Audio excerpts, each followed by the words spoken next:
Et bonjour à tous les amis, j'espère que vous allez bien. On se retrouve pour une toute nouvelle vidéo d'analyse technique très complète. Aujourd'hui, on va passer en revue un certain nombre de cryptos, un certain nombre d'altcoins, voir un petit peu est-ce qu'on a trouvé le bottom, est-ce qu'on va continuer la correction, voir un petit peu les différents scénarios qu'on va pouvoir identifier et qui vont pouvoir se mettre en place dans les jours à venir. Donc grosse vidéo. On parlera aussi un petit peu d'analyse fondamentale. J'ai quelques graphiques plutôt intéressants à vous présenter, que je vous montrerai du coup au cours de la vidéo. Comme d'habitude, n'hésitez pas à poser vos questions, que vous soyez sur TikTok, sur Twitch, ou que vous soyez en train de regarder la rediffusion sur YouTube, car oui, comme d'habitude, je vais vous mettre la rediffusion sur la chaîne YouTube, donc n'hésitez pas aussi dans l'espace commentaire à poser vos questions. Avant de commencer, j'ai quelques petites choses à vous rappeler. En effet, il y a notamment un concours en ce moment avec 250 $ de crypto à gagner, donc n'hésitez pas à aller participer, c'est sur Instagram et sur Twitter. Je vous invite à participer sur les deux plateformes pour maximiser vos chances de gagner. Voilà, l'introduction de la vidéo me semble réalisée. Pour ceux qui sont sur TikTok, je le rappelle, n'hésitez pas à liker le live un maximum en tapotant sur votre écran. Et on va pouvoir commencer très rapidement. Donc pour vous, tous ceux qui me poseront des questions tout au long du live, eh bien vous inquiétez pas, je vais faire des pauses assez régulièrement pour y répondre. Voilà, bon, globalement, on est sur un début de week-end plutôt rouge, hein, comme vous le voyez à l'écran. Alors la journée avait plutôt bien commencé avec un Bitcoin qui semblait un petit peu rebondir au niveau des 36 000 $. Malheureusement, je ne pense pas que ça va être réellement le cas et la correction devrait, selon moi, se prolonger, mais ça on le verra dans quelques petites minutes graphiquement. Du côté de l'Indifferent Grid, évidemment, on repart dans un niveau de peur extrême, hein. Voilà, le marché a continué de corriger, on descend et on descend encore et toujours. Donc forcément, ça effraie les investisseurs, ça effraie surtout les particuliers qui s'inquiètent un petit peu de cette situation. Voilà, on commence énormément à parler de bear market, de fin des cryptos, etc. etc. Donc voilà, ce qui est intéressant à dire, c'est que voilà, c'est généralement quand le marché est dans cette situation qui nous fait les plus belles choses, c'est-à-dire Indifferent Grid dans le rouge, perte de confiance sur le marché, on commence à parler de bear market, de fin des cryptos, etc., etc. Tout le monde est pessimiste. Et bien généralement, c'est dans ce genre de situation qu'on a des retournements justement de situation et puis que le marché s'envole brusquement. Donc voilà l'espoir qu'on peut garder, même si il va falloir rester lucide sur certains points.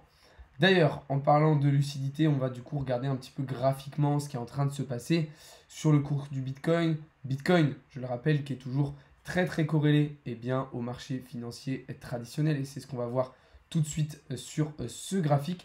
Donc là, on a tout simplement une courbe qui montre la corrélation entre le Bitcoin et le S&P 500. Alors je le rappelle, le S&P 500, c'est l'indice boursier américain qui regroupe les actions des 500 plus grosses entreprises américaines. Donc on voit clairement que en ce moment, la corrélation entre Bitcoin et le S&P 500 est très forte, hein, aux alentours de 75%, ce qui est très loin de ce qu'on aurait pu avoir par exemple en 2021, où justement avec le Covid, le Bitcoin s'était totalement décorrélé des marchés financiers traditionnels et avait pris son envol un petit peu indépendamment. Aujourd'hui, la situation est tout à fait différente, puisqu'on le voit parfaitement bien, et on l'a vu cette semaine notamment avec les annonces de la Fed. Voilà, quand le S&P 500 a bien réagi, Bitcoin a bien réagi, et puis quand dans un second temps, le S&P 500 et les marchés financiers traditionnels ont corrigé et ont mal réagi, Bitcoin a fait de même. Donc là, on est vraiment sur une très forte période de corrélation entre Bitcoin et le S&P 500. Donc c'est pour ça que, étant donné la situation économique mondiale, on est dans une situation compliquée et donc ça se retranscrit, ça se transmet tout simplement sur le marché des crypto-monnaies. Donc ça va pas nous faciliter les choses, hein, c'est pas quelque chose qui va nous aider, mais bon, on va essayer de faire avec. Et alors, juste pour terminer sur cette petite partie, là où on va pouvoir avoir un petit peu d'espoir, c'est potentiellement que si le Bitcoin nous fait comme en 2020-2021, avec le Covid, c'est-à-dire que d'un coup, il va prendre son indépendance, si les marchés sont amenés à plonger. C'est exactement ce qui s'était passé, hein, avec le Covid, tous les marchés financiers s'étaient cassés la gueule, lui, Bitcoin, avait pris son envol indépendamment. Peut-être que là, si avec toute la guerre, les pénuries, etc., les marchés financiers s'écroulent, peut-être que ça permettra à Bitcoin de trouver un nouvel élan et de reprendre son indépendance. Donc voilà un petit peu sur cette première partie que je jugeais assez intéressante à vous partager. Ok, on va pouvoir du coup continuer l'analyse sur le cours du Bitcoin. Donc comme vous le savez, voilà, on est toujours dans le scénario que j'avais identifié il y a quelques semaines, ce scénario baissier, hein, suite à la cassure de ce pattern. Si vous voulez regarder la vidéo, je vous invite à aller le faire. Elle est sur la chaîne YouTube, c'est celle-ci qui est sortie il y a une dizaine de jours, où du coup je vous présentais le scénario baissier suite à la cassure de ce pattern.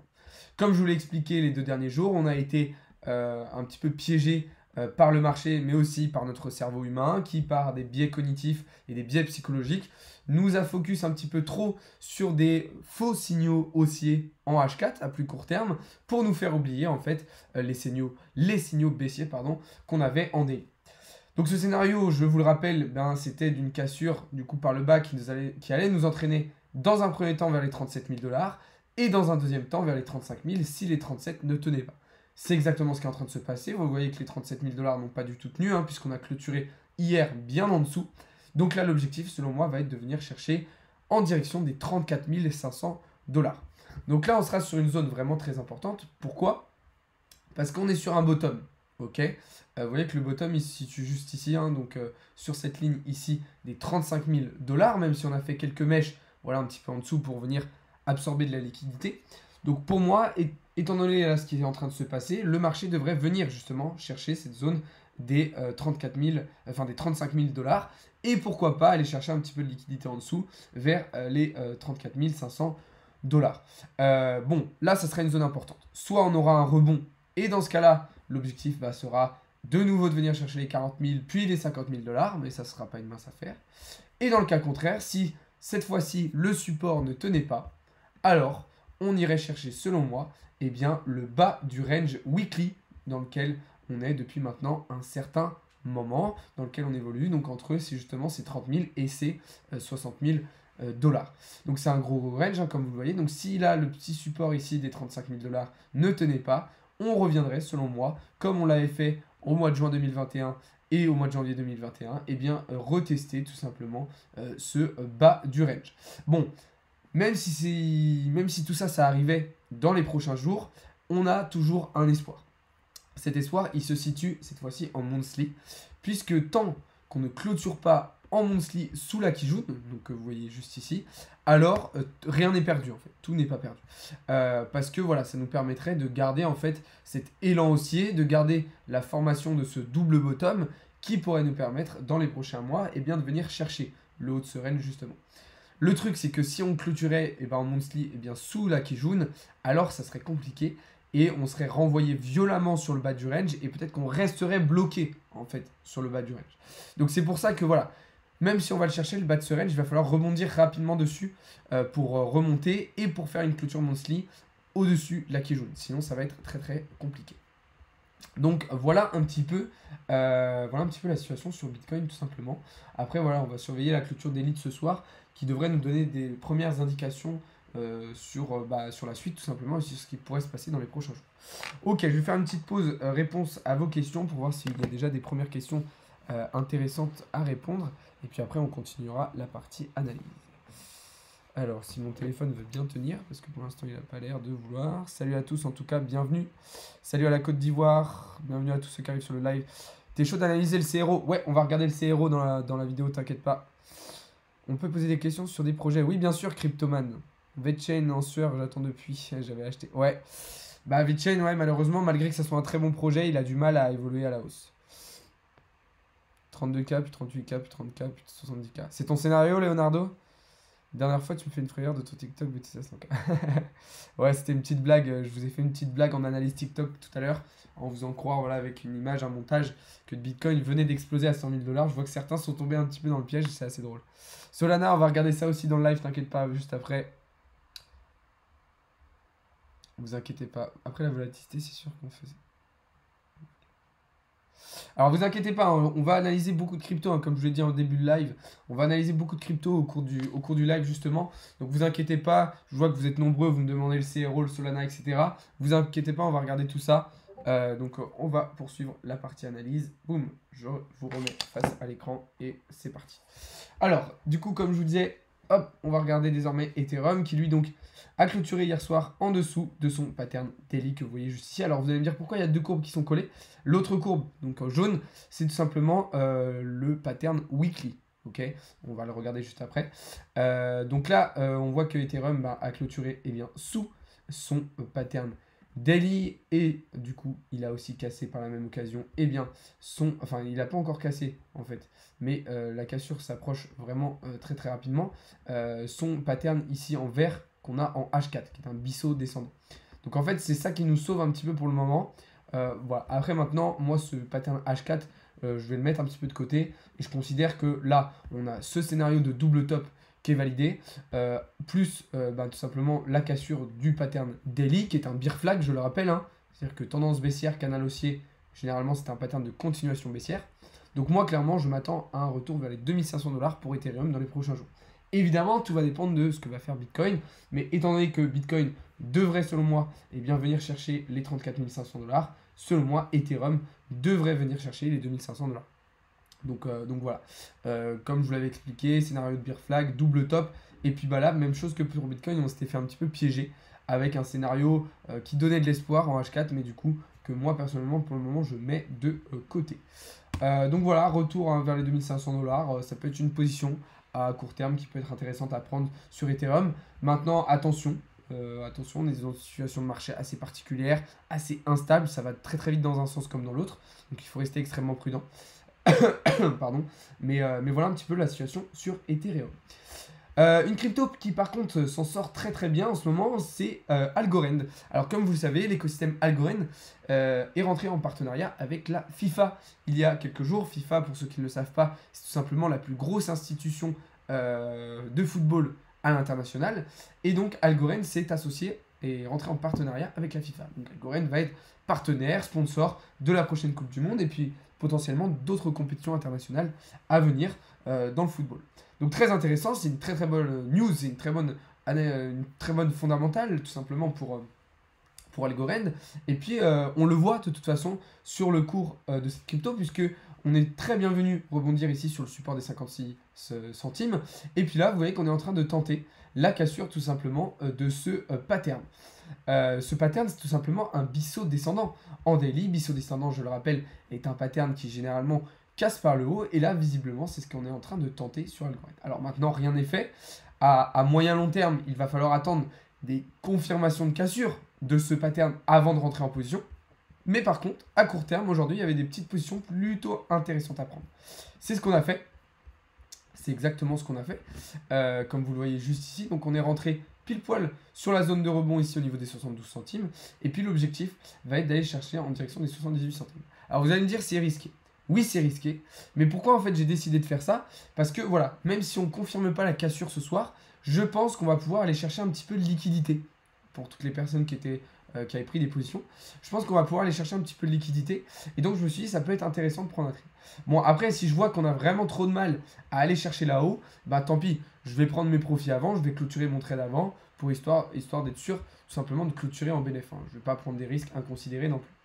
Là, on voit qu'on a potentiellement un petit schéma qui va se dessiner. Alors, en espérant que ça soit un double bottom, ok. Évidemment, rien n'est fait pour l'instant. Ça se trouve, ça va être un double top malheureusement. Double top, je le rappelle, c'est un M. Donc, cette fois-ci, c'est un schéma retournement de tendance baissière. Bon, après, on voit quand même qu'on a plusieurs choses qui peuvent nous protéger, plusieurs niveaux qui vont pouvoir potentiellement nous protéger. Donc, on va surveiller tout ça. Maintenant, voilà, moi, la situation est plutôt intéressante selon moi pour Algorand. En plus, on a une fondamentale intéressante derrière, avec aussi des bonnes actualités en ce moment, notamment avec la news de la FIFA. Donc, on peut espérer une cassure dans les prochains jours de ce biseau descendant, avec pour objectif de venir chercher les 90 centimes, puis les 1,32$, mais ça sera un petit peu plus tard. Sans doute dans les mois, dans les semaines à venir.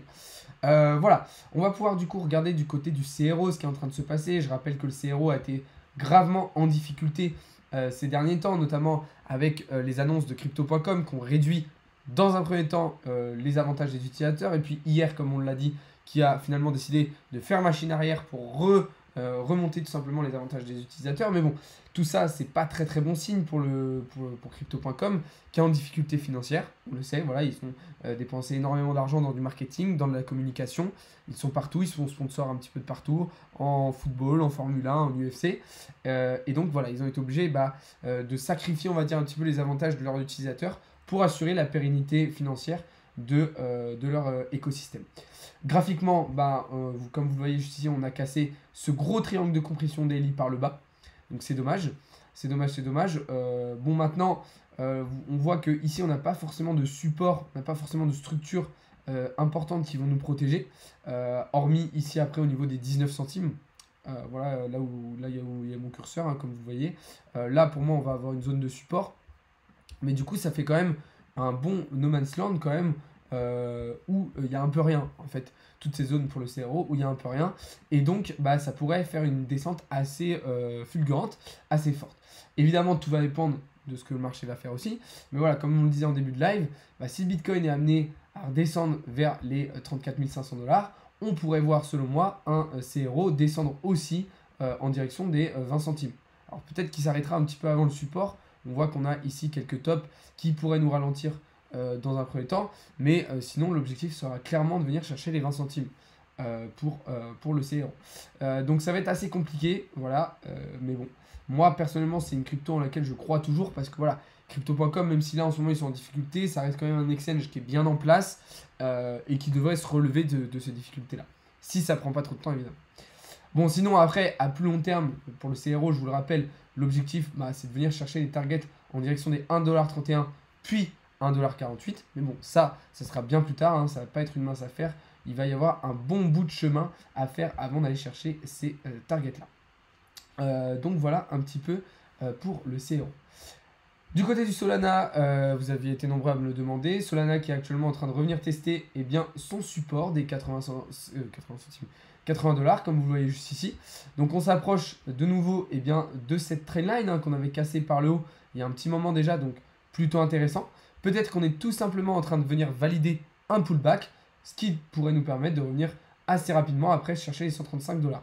Ça, c'est le scénario idéal. En tout cas, moi, personnellement, c'est celui que je vais privilégier et que je vais espérer un maximum. Donc, il va falloir vraiment réussir à rebondir ici sur la trendline pour revenir chercher assez rapidement en direction des 135-140 $. Donc, voilà un petit peu la situation tout simplement sur Solana. Comme vous le disiez tout à l'heure, ça reste quand même une crypto intéressante. Là, vous voyez qu'à l'instant, j'étais en train de me dire si on ne pouvait pas dessiner un petit W. De cette manière, ça semble plutôt intéressant. Bon, il n'est pas parfait ce W, mais pourquoi pas, pourquoi pas imaginer un petit W qui pourrait justement, si on rebondit ici, nous permettre de venir chercher les 140 $. Donc comme vous le disiez, il y a un très très bon projet derrière Solana. Maintenant, comme je vous le dis à chaque fois, ça reste quand même un écosystème qui a des problèmes de décentralisation, des problèmes de sécurité, des problèmes de performance. Donc tout ça, ça peut un petit peu leur poser problème et ça peut effrayer les investisseurs, que ce soit des entreprises ou des particuliers. Donc attention sur Solana, voilà, il va falloir qu'ils fassent des progrès et rapidement parce que sinon ça peut les mettre en difficulté autant en termes d'écosystème qu'en termes de prix. Donc attention pour Solana, mais effectivement ça reste quand même une crypto-monnaie très très intéressante avec beaucoup de potentiel. Du côté du GLD, là ça commence à sentir un petit peu le roussi.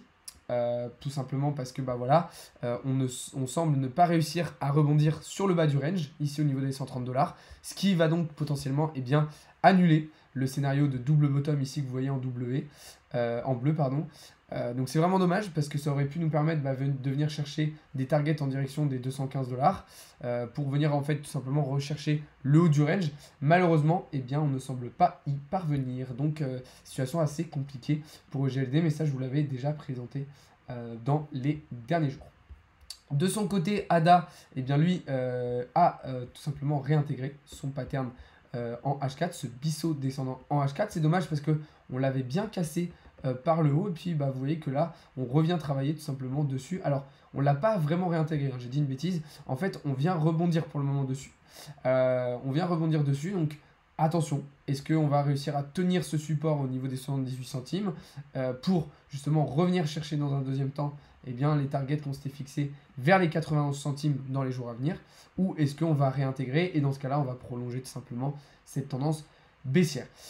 C'est dommage, comme vous voyez, on était sur un trade plutôt intéressant. Alors, on a validé les take profits, c'est-à-dire que voilà, le trade a très bien fonctionné, le trade s'est bien passé, on est venu chercher tous les targets qu'on s'était fixés. Maintenant, c'est dommage parce que ça aurait été intéressant de venir chercher une cassure tout simplement de cette résistance pour réenclencher tout simplement une tendance haussière. Mais bon, c'est pas grave, on a déjà pris un très très bon trade à la cassure justement de ce pattern. Donc franchement, rien à redire. Voilà, juste pour terminer du coup cette partie analyse, là on va passer un petit peu plus sur l'analyse fondamentale avec deux petits graphiques que je voulais vous partager. Et puis après, vous inquiétez pas, je vais répondre à toutes les questions que vous m'avez posées. Alors, ces deux petits graphiques que je voulais vous présenter, le premier c'est tout simplement... Alors attendez, là, ça je vous l'ai déjà montré.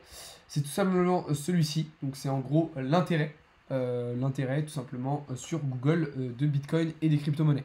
Donc en gros c'est tout simplement un indice de recherche et on voit clairement que les recherches en ce moment sur Bitcoin et crypto sont extrêmement faibles. Voilà, Bitcoin reste un petit peu plus haut, vous voyez que crypto on est quasiment sur ce qu'on pouvait avoir genre en 2018 quoi, donc c'est vraiment extrêmement faible. Pourquoi? Bah tout simplement voilà, le marché est en baisse, donc ça intéresse beaucoup moins de personnes. Sachez qu'à chaque fois qu'on a eu aussi peu d'intérêt sur le marché des cryptos, sur le Bitcoin, etc. C'est dans ces moments-là, encore une fois, que le marché nous a fait les plus belles choses, qu'on a eu des plus beaux retournements de situation. Vous le voyez, hein, ici on avait très très peu d'intérêt, boum, on est venu chercher des pics. Pour moi, voilà, on est dans une situation assez similaire à ce qu'on a pu avoir les derniers mois, c'est-à-dire que voilà, on était en perte de confiance, en perte, on avait clairement plus du tout d'optimistes. Voilà, on parlait de bear market, on parlait de fin des cryptos, et puis c'est toujours à ces moments-là, boum, qu'on va chercher des ATH, on parle de bottom, de tout ça, et puis c'est à ces moments-là qu'en fait le marché réexplose et qu'on va chercher des ATH. Donc attention, on va surveiller. Après, évidemment, on reste assez dépendant des marchés financiers traditionnels, comme je vous disais tout à l'heure, avec ce graphique. Donc attention, parce que bah, du coup, voilà, on est dans une situation économique mondiale assez compliquée, donc des marchés financiers traditionnels qui sont en difficulté, et donc forcément, le marché des cryptos l'est aussi. Merde, l'autre petite crypto que je voulais vous partager, enfin l'autre graphique que je voulais vous partager, c'est tout simplement celui-ci. Alors, en gros, là, c'est vraiment un graphique de psychologie. C'est-à-dire que là, on a vraiment un graphique de psychologie, donc avec les différents comportements, les différentes émotions que un investisseur, un particulier, va pouvoir ressentir tout au long de ses investissements. En fait, du coup, on voit que bah voilà, quand il commence à investir, généralement, il est très très vite déçu parce que voilà, il sait pas trop quoi faire, il perd un petit peu d'argent, etc. Et puis après, on voit vite que en fait, on part dans un niveau d'euphorie très très rapidement quand le prix commence à monter, quand l'investissement commence à monter. Et puis, à un moment, bah forcément, une fois qu'on a touché un ATH, eh bien, le marché est amené à se retourner. Et là, généralement, l'investisseur, il repart dans une grosse phase de panique, dans une grosse phase d'anxiété. Hein. Vous voyez qu'on passe par différents niveaux en fait, d'émotions jusqu'à passer à un niveau de colère. Donc là, c'est selon moi exactement là où on est aujourd'hui. C'est-à-dire qu'il y a beaucoup de gens voilà, qui sont entre la capitulation et la colère. Donc c'est-à-dire voilà, entre l'envie d'arrêter et l'énervement total. Et puis après voilà, quand le marché se stabilise, voilà, on a des gens qui en peuvent plus, qui veulent arrêter, etc. Et comprenez que voilà, c'est exactement dans ces moments-là que le marché accumule et qu'il se relance dans un deuxième temps. C'est en fait, vous voyez que là, voilà, en fait, une fois qu'on a descendu cette partie-là, qu'on est là, et en fait, on revient ici. On revient ici, puis après, le marché est amené à se relancer, et puis le marché est amené à de nouveau nous faire sourire. Donc voilà, il faut bien comprendre que du coup, ce système de psychologie, il faut bien le respecter. Voilà, c'est en étant patient, en étant persévérant, qu'on va arriver à un certain niveau de prospérité, comme vous le voyez ici, au fur et à mesure du temps. Évidemment, c'est pas facile. Si vous êtes nouveau sur le marché, ça peut prendre un petit peu de temps, mais il faut absolument comprendre ça. C'est vraiment essentiel. Donc voilà. On va pouvoir passer du coup un petit peu plus aux réponses aux questions désormais. Et puis après, on s'arrêtera là pour aujourd'hui. Donc voilà. Chili's, bête de projet. Ouais, Chili's, très intéressant. Très très intéressant. Le CHZ, j'aime beaucoup. Le DOT aussi, très intéressant. Jasmine, par contre, ça m'intéresse pas personnellement. Le DOT, écosystème de fou, beaucoup de potentiel. Et ça pourrait même dépasser Ethereum. Cardano mort. Je sais pas si Cardano est mort, mais en tout cas, ça sent pas très très bon pour eux.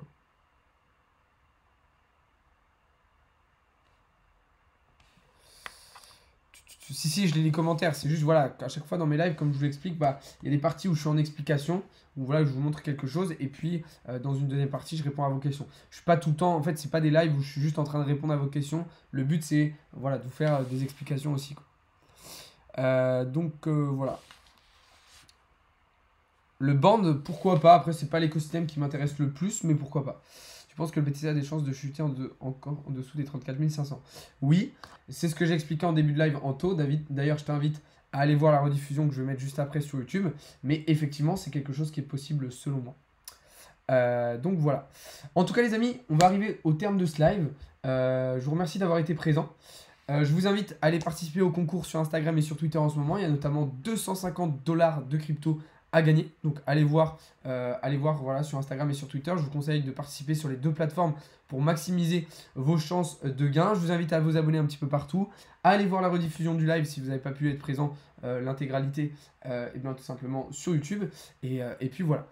Je termine avec quelques petites questions. Il y a un nouveau projet Metaverse que je suis Metarufi. Ok, je regarderai ça pour la prochaine fois, Cryptoman. AXS, gros placement, Alex, en stacking. Ouais, ça peut être intéressant de stacker de l'AXS, effectivement, Jérém. Merci à toi, Adam. Le PTC va pump ou dump. Je vous invite, pour tous ceux qui me posent toutes ces questions-là, c'est ce qu'on vient de voir tout au long du live. Donc je ne vais pas me répéter, je ne vais pas redire les mêmes choses. Donc je vous invite à aller voir la rediffusion juste après sur YouTube. Parce que là, clairement, si je réponds à vos questions, en fait, je vais recommencer le live du début à zéro. Et puis je vais redire exactement les mêmes choses. Donc ça n'a absolument aucun intérêt. Voilà les amis, en tout cas, je vous invite à aller participer au concours. Comme je vous disais, je vous souhaite une très très bonne fin d'après-midi, un bon samedi soir, un bon week-end. Et on se retrouve dès demain matin pour davantage de contenu et davantage d'analyse. Bonne soirée à tous, c'était Alex de Crypto Learning.